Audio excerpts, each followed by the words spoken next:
Welcome back.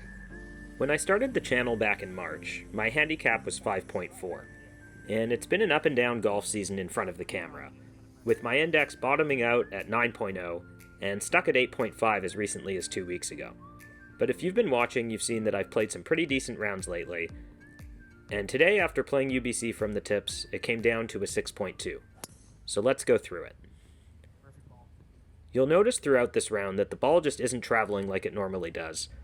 It's getting cold and wet at the end of the season here in British Columbia, and even on the first hole here, grabbing a 6-iron from 160 leaves me well short of the green. My first putt of the day is well past the hole, and I'll have a testy 8 or 9 footer coming back, and I'm fortunate enough to make it. You've heard me lament the difficulty of this green before, and today it strikes again. I hit a great tee shot here that winds up pin high, and putting up the ridge here, my ball stops and crests this hill, hangs out for 4 or 5 seconds before deciding it's going to come all the way back down. So take 2. I'm only about 5 feet closer than I was the first time, and this time I do get it up before tapping in for bogey. I didn't hit this one particularly well, and it winds up kicking right from the fairway into a really soggy lie on the right, where I chunk it, and I'm lucky enough to get it almost green high. This is a really tricky chip. I aim it well out left of the hole, and it actually almost drops. But just like the last green, this ball is going to keep traveling and leave me at about 10 feet. I put a firm stroke on this one and settle for bogey.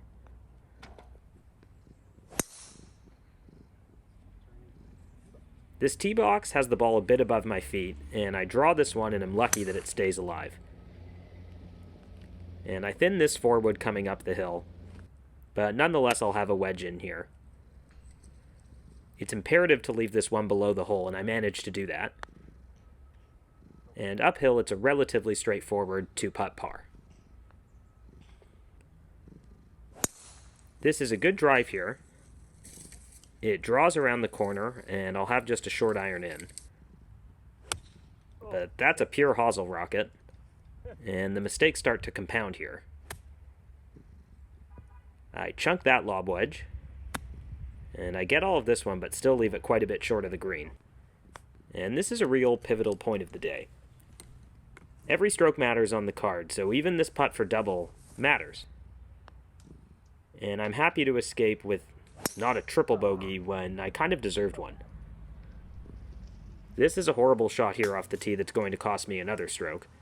I'm lucky my ball's alive and I just punch out. And I bunt this wedge up to pin high and we'll have a look at salvaging a par. But no. I'm 5 over through 6.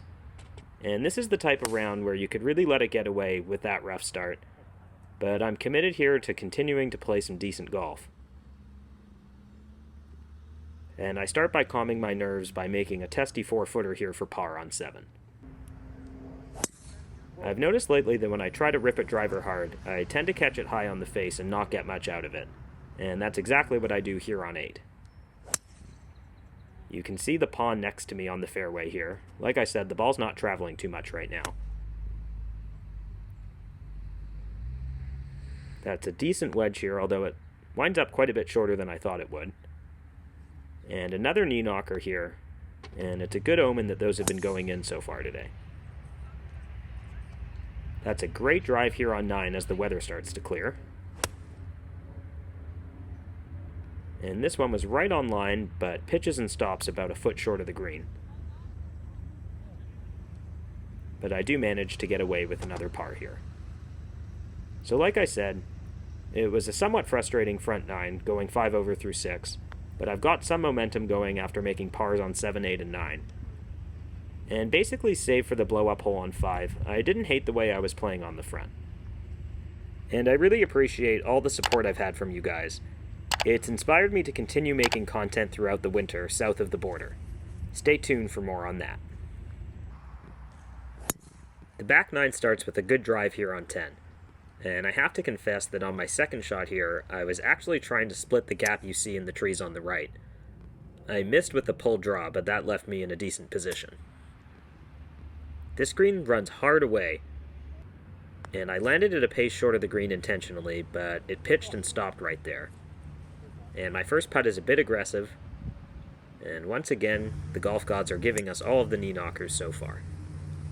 11 is stroke hole 1 on the card, and that's probably my best drive of the day, but it still leaves me a ways home.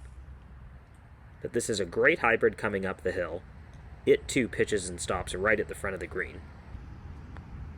This is a long, difficult 2-putt, but the first one's pretty good, and I'm always happy to take a par on stroke hole 1. This one's right at the flagstick, and it pitches and stops about 8 feet short, and we'll get away with a birdie here.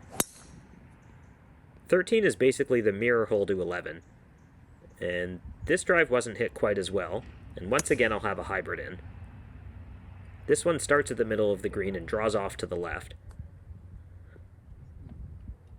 I can be nice and aggressive with this uphill chip, and actually should have done a bit better than that, but I do manage to make the par. This is a really gettable par 5, and I don't know if I didn't get all of this, or if there was wind, or if my ball pitched and stopped, but I certainly thought I'd have less in here. And that's sort of a wipey fade I hit with my second. And this chip doesn't release at all.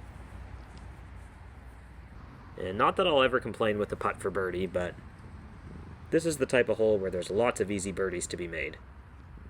And I'll walk out with just a par. I really didn't hit this one well, but it does wind up in the fairway. And this is a great approach shot here, perhaps my best of the day. But I don't quite put enough on the birdie putt here, and it's just another par. The signature hole seemed to be playing a bit downwind today, so I grabbed my 4 hybrid.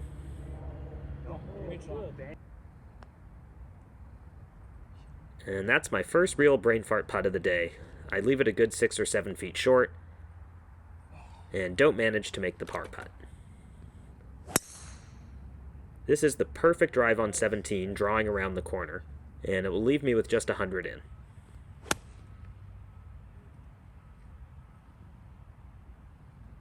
I'll have a good look at birdie here as well, but once again, don't quite put enough on it, and it's just one more par.